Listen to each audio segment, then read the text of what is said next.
bringing you the latest in tax credit news, insight, and analysis. This is Tax Credit Tuesday with your host, Michael Novogradac.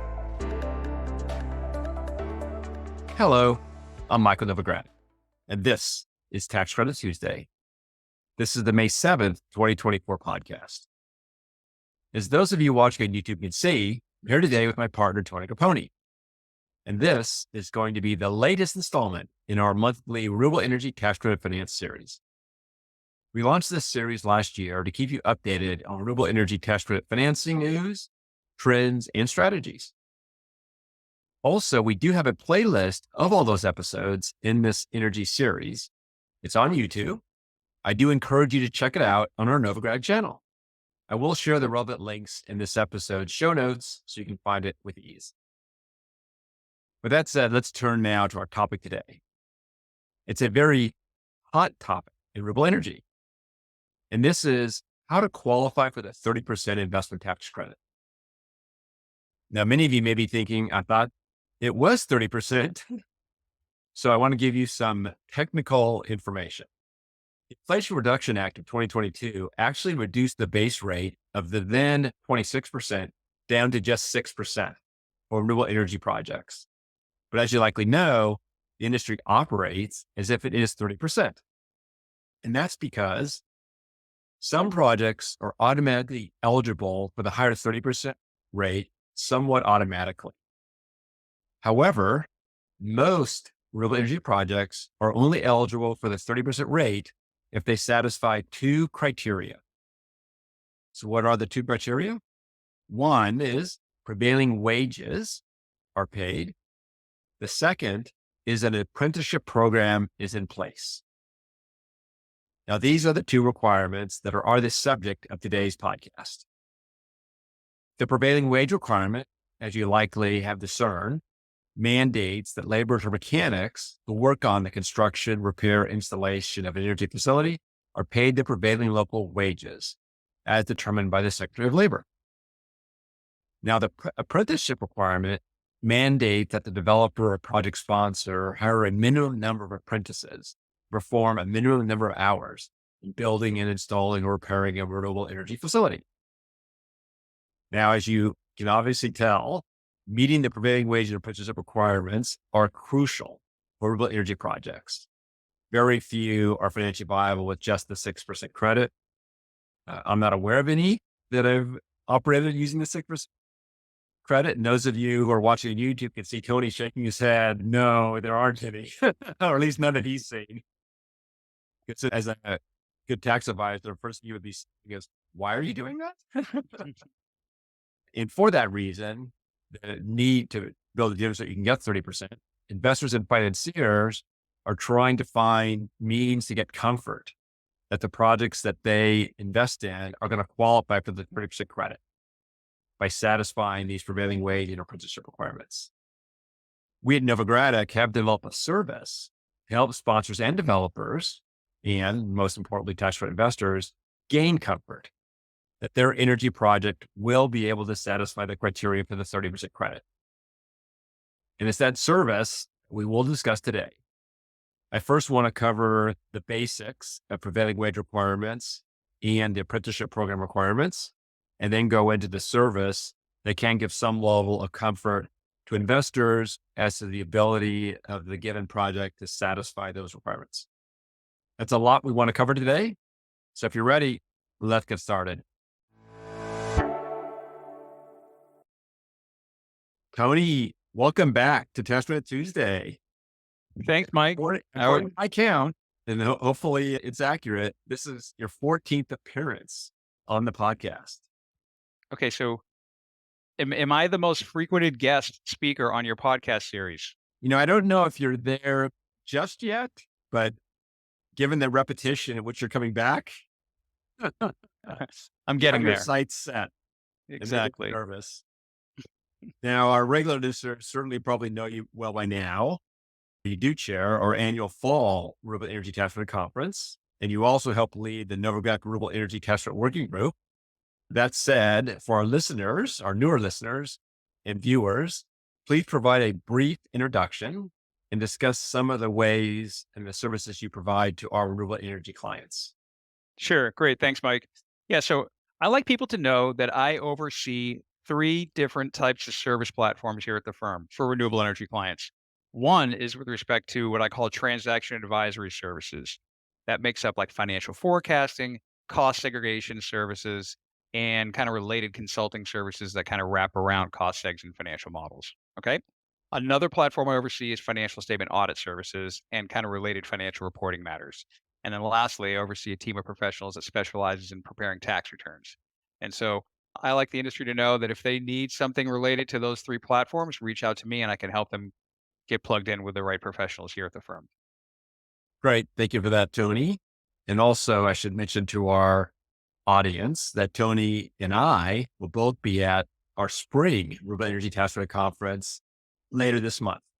It's actually just a week and a half away on May 16th. That's Thursday, May 16th and Friday, May 17th. It's in San Diego.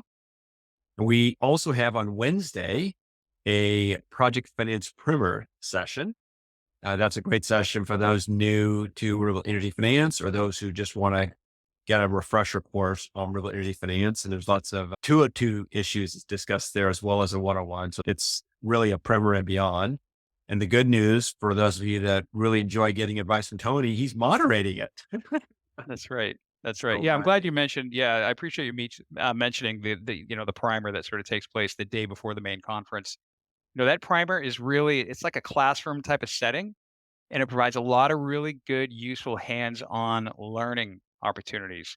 And the networking is fantastic. We get great attendance at that event, and so just meeting other people, learning some great hands-on practical knowledge. It's wonderful for that, and it's a great way to sort of prepare for the big conference that takes place starting on Thursday. and a great way to meet Tony in person. There you go. Indeed. So with that, let's focus on or turn to our topic for today. I mentioned in the introduction, there are the two requirements, prevailing wage and apprenticeship, in order to qualify for the 30% investment tax credit. If you could build that out, explain a little bit more about each of those requirements for our listeners, I would appreciate it very much. I know that they will. Sure. No, thanks. No, that's great. Yeah, so I'll start off by just kind of providing the list of credits and technologies that the prevailing wage and apprenticeship criteria apply to.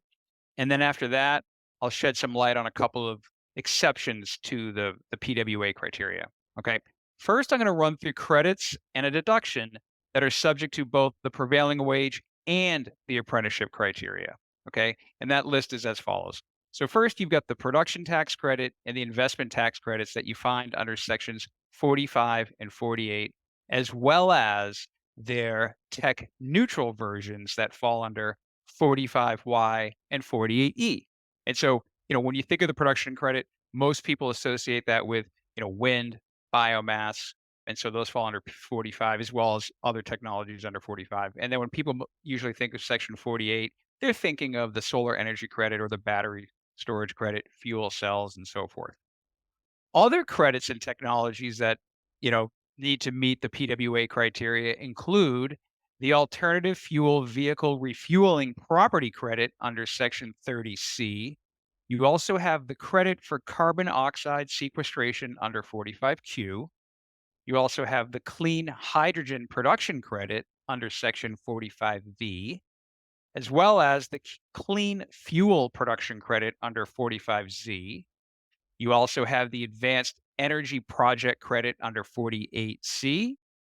And then you have not a credit, but a deduction. You've got the advanced efficient commercial buildings deduction under section 179D. And then we have two other types of technologies or project types that are subject to prevailing wage, but not the apprenticeship criteria. And those programs include the new energy efficient home credit under section 45L, and then the zero emission nuclear power production credit under 45U. And so I know I just went through a lot there. And so this is maybe where a download of the transcript might help you just kind of from just an ease of reference standpoint. You might want the download of the transcript just to help you there. Now, what about the exceptions to these rules? There are two very helpful exceptions here. One, if your facility is under 1 megawatt AC, well, then you're deemed to meet the PWA criteria. So you don't have to actually implement a program to make sure that you meet that criteria. You're deemed to satisfy it. And then the other exception is if you commenced construction on your facility before January 29th, 2023. Again, if you meet that criteria, you're deemed to satisfy PWA criteria. Does that Uh, help, y- Mike? That's really helpful. So I appreciate you sharing what does and doesn't qualify. Great. The discerning listener would have noticed that in my introduction, I created room for that. And I appreciate you explaining that a little bit more. So it's not universal, but it's for the most part, most projects do have to satisfy both requirements, at least at this point in time. So now maybe if you could describe a bit about what the prevailing wage requirement is and what the apprentice requirement is. And obviously you can't go into all the nuances, but at a high level, you could share uh, those requirements. Sure. Right. So when it comes to the prevailing wage criteria, this is about making sure that any mechanics or laborers that are performing physical construction at the site for either construction, alteration, or repair, those workers need to be paid prevailing wages. And taxpayers can access those rates on there's a link to those rates on the Department of Labor's website. Okay. And taxpayers need to be able to track the laborer by type of job. Those are broken down into different various classifications, and those classifications can also be per location. And so if you have a facility that you're developing, or maybe you've got a portfolio of facilities and you're using one contractor to do work at multiple locations, and maybe you've got some laborers that are also performing multiple functions. Well, the taxpayer wants to be able to show is that they understand each classification that each laborer is performing certain work for, and then the taxpayer needs to make sure that they understand the minimum prevailing wage that the taxpayer needs to be paying those workers. So that's kind of big picture. That's kind of the spirit behind prevailing wage. Now, as far as apprenticeship criteria goes, under that set of rules, the taxpayer needs to be able to document that they have made efforts to reach out and participate in a registered apprenticeship program. And again, if folks reach out to me, I can help them access, how they can sort of figure out which apprenticeship programs are applicable in the location that their facility is being built at. And then the apprenticeship criteria requires taxpayers to make sure that minimum hours of work are being performed by apprentices. And if there are journey workers that are employed by the taxpayer, you need to make sure that there's a certain ratio of apprentice to journey worker ratio minimums that are being satisfied. And then there's record keeping, where taxpayers have to be able to document that they're keeping track of the prevailing wages that are being paid, as well as the minimum labor hours that are being worked by apprentices. And so I appreciate, yeah, that gives you some general insight on the prevailing wage and apprenticeship, criteria that taxpayers need to be able to keep track of. I like that summary because it both described it at a high level, but also it dipped down into some of the mechanics that make it not as simple and a few traps for the unwary. Now, when you were explaining the projects that are subject to these rules, you mentioned the January 29th, 2023 date, and you explained that facilities that began construction before January 29th, 2023 didn't need to satisfy these requirements. But that was well over a year ago. We're recording this the day before May 7th. So we're recording this on May 6th, 2024. And we're talking about this issue now. And if I'm a listener, I might be thinking, why are you talking about this now if it's been in effect since January 29th of 2023? And why don't you do the big reveal here and explain why this is such a hot topic right now? Yeah, exactly. This has really turned into a very hot topic in the industry just over the last few months. In 2023, most of the projects that were financed started construction before January 29th, 2023. So they didn't need to meet the criteria because they were deemed to have met the criteria. There wasn't a lot of diligence being done on PWA projects. Now that we're in 2024, that pipeline of projects that had commenced construction before the applicable date those projects are gone. They've already started construction. Now we're in 2024. It's those projects that started construction after January 29th, 2023 that are trying to land financing. And so now it's become very quickly just a real major issue in project finance in the renewable energy sector. And so industry participants are playing catch up a little bit, because a lot of these projects are in active financial closing underwriting, and investors, tax attorneys, advisors, insurance providers, and developers, they're all kind of scrambling to figure out what makes the most sense for sort of documenting their compliance with prevailing wage. And so we've been fielding just an onslaught of phone calls and emails from industry participants asking us here at Novogradac, how can we help folks figure out a way to assist them with gaining a level of comfort with PWA compliance? So it's really ramped up very quickly just in the last few months. Well, you kind of asked yourself the next question. How can we help? Yeah. And it really helped the developer slash project sponsor, and then also, help the investor get comfort that the project will be able to qualify for the 30% credit. Yeah, right, exactly. Yeah. So because the industry is still kind of fairly early on in terms of trying to figure out, a standard operating procedure here with helping clients figure out how to gain comfort with PWA compliance, we've kind of heard and seen maybe a few different sort of shapes and sizes of deliverables being offered by third parties. Okay. But Novogradac has a lot of experience in this area, beyond just renewable energy. So, there are a lot of different kind of tax credit programs out there where taxpayers have to be able to document sort of how they comply with various tax credit programs. And so one way that we've done that over the years is through what we call an agreed upon procedures report.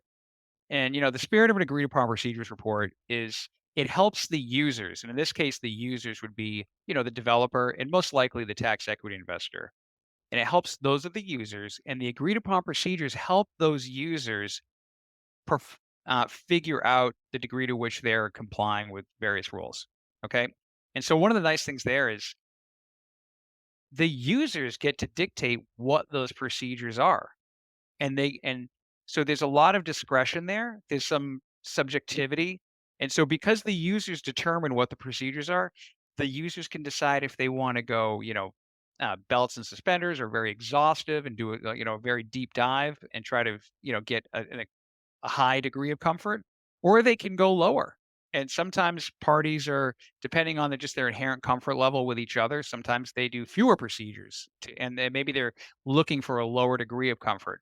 But anyway, big main point is when it comes to agreed upon procedures, what the CPA firm does is they perform the procedures that are really dictated by the users. So in this case, the developer and the investor. And then we perform those procedures and then we list our findings, or we make certain determinations with respect to the procedures that we perform. And then we provide the results of those procedures to the users. And then what that does is it helps the users ascertain the degree to which they are comfortable with the compliance at hand. And so Novogradac has been providing agreed upon procedures for various tax credit programs over the years. And so it just made sense as we sort of looked at PWA that we kind of thought, you know what, the industry stakeholders are used to Novogradac doing agreed upon procedures for these types of purposes. Why don't we start there? And so that's kind of what we did. We've been, me with my fellow partners, we've been sort of workshopping an agreed upon procedures deliverable. We've been sharing that deliverable with certain industry stakeholders. We've been gathering feedback from those stakeholders to try to come up with something that looks and feels like almost like a little bit of a template that the industry can consider using. And so, yeah, so that's that. We thought that made sense. And what we have found so far is that the industry it has been fairly well receptive to the approach we're taking here. And what time during the process, or what times during the development process or development schedule would the service be provided? Yeah, great question. Because we're seeing this a lot right now. So, because ideally, the developer and the investor would perform some procedures prior to financial closing. Okay. And that would give the investor some comfort that the developer has sufficient policies and procedures in place and has already demonstrated that they've been complying, throughout the construction process. Okay, so ideally they would start during the financial closing process. And so we could do an agreed upon procedures report around financial closing time to kind of show the progress that the developer has made up until financial closing. And then ideally, we would come back after the facility's been placed in service and do what we refer to as like a bring down of that report to show what, to sort of update the documentation through the date the facility was actually placed in service. So there's really 2 points in time to look at it. One is prior to financial closing, the other is after the facility's been placed in service. What we're dealing with right now in the marketplace, though, is that there are many projects that they've already closed on financing, where they didn't really get any sort of third party, you Mm, know, assistance. And so right. now they were just coming in after the fact to try to show how the profile of compliance looks post placement in service. Yeah, I could easily see how this quickly evolves into what you were just saying. Before the first closing, there's a set of procedures that are in place. And then as there's additional funding, funding requirements for the investor, that they would then have updates to the AUP. And certainly before the sort of final funding, they'd have an updated AUP with respect to these issues, not too dissimilar from cost certifications to demonstrate that dollar amount of money expended relative, which is obviously the basis for the amount of the credit. That's right. Is there anything else you wanted to share about the AUP process? It seems fairly straightforward, albeit obviously very involved. Right. Right. I think one thing I just share is, one thing that we like about it is, again, tax credit programs have been around for a long time. And so this style of report is very similar to what industry stakeholders have seen in analogous tax credit programs. So we think it's fairly appropriate for this purpose. And so we like it there. And the other thing I like about this type of engagement is it allows the developer and the investor to sort of negotiate what those procedures should be. What we've seen from other types of, deliverables from other third parties so far is it's really the third party that's kind of dictating, what the procedures are going to be or what type of approach happens here. One thing I like about agreed upon procedures, and I think this is why agreed upon procedures have become a custom deliverable in the tax credit community, is it allows that developer and the investor to, you know, agree on what those procedures are. So they've got a say and can negotiate, how detailed they want to get with the analysis. Great. Thank you, Tony. This has been really good. We covered a reasonable amount of ground today. And I'm sure some listeners are like, I didn't realize it was a 6% credit. And you had these 2 requirements, you got the 30%. So now they know. And as a general matter, if the facility's large enough, in the affordable housing community, a lot of times the facilities are small enough that these rules don't apply. I would like you to stick around for our off mic section. If you're good with that, I do want to get your industry shout outs since you started the industry shout outs in the podcast. I'm always interested in your shout out. To our viewers, I will share Tony's contact information in the show notes. Please reach out to him directly with any questions you might have about AUPs or prevailing wage or apprenticeship requirements. I do hope that you all consider reaching out to Tony to join the Renewable Energy Chapter Working Group. And also, hopefully you'll join us at the conference in San Diego next week. And if you do, I'll be there as well. Please take a moment to introduce yourself to Tony and take a moment to introduce yourself to me. I'd love to meet you in person if we haven't met before.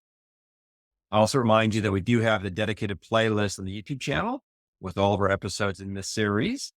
I find it's a good refresher for many of our clients. If you have someone newer to your team, I'd encourage you just to have them binge watch the YouTube channel so they can, learn, if nothing less, learn a lot of the acronyms and language of the business. Before this podcast, many listeners may not have known when you said PWA requirement, what that was, but now you do.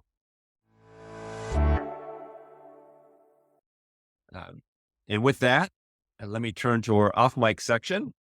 So Tony, as I said earlier, you introduced this fun segment where we get to acknowledge our industry colleagues through a shout out.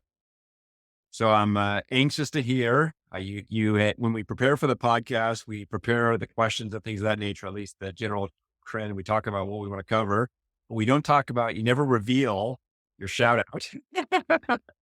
So what's your industry shout out for the week? Excellent. All right, great. So for this podcast, I have 2 industry shout outs. First is to Kyle Palumbo, who is general counsel for Revity Energy. Kyle he's been a great collaborator with me on this PWA project. So he's been, reading and kind of commenting on workshopped sort of reports and procedures and just sharing his feedback. Revity Energy from what we can tell, already has a good set of policies and procedures in place for trying to monitor PWA compliance. And so he was a great just collaborator to kind of bounce ideas off of here. My second shout out goes to David Kilper, who is a project manager with US Bancorp's Impact Finance Group. And David has also just been a great person for me to collaborate with on PWA compliance matters. And so, 2 great shout outs for those folks for helping Novogradac just kind of gain ideas, thoughts, and comments around PWA compliance matters. And then I've got a third shout out because it's May 7th. This isn't an industry shout out. This is a personal shout out to the one and only Beth Grappone. That's my wife. Today is her birthday, so I got to give a shout out to her. Well, happy birthday, Beth. I'm sure she'll be tuning into this podcast. Yes. Happy 30th. Exactly. And I'll share my thanks on behalf of Novogradac and all my partners to Kyle and David for helping develop and work with Tony on the AUP concept. Thank you. With that, thank you, Tony. And to our listeners, I'm Mike Novogradac. Thanks for listening. This weekly podcast has been brought to you by Novogradac and Company, LLP. Archived podcasts are available online at www.novoco.com/podcast or by subscribing to the Tax Credit Tuesday podcast in iTunes, Spotify, YouTube, Google Podcasts, Stitcher, and Radio Public. You can find related links referenced in this podcast on our website at www.novoco.com/podcast. Novogradac and Company, LLP is a national certified public accounting and consulting firm with offices nationwide. Learn more about our professional services at www.novoco.com.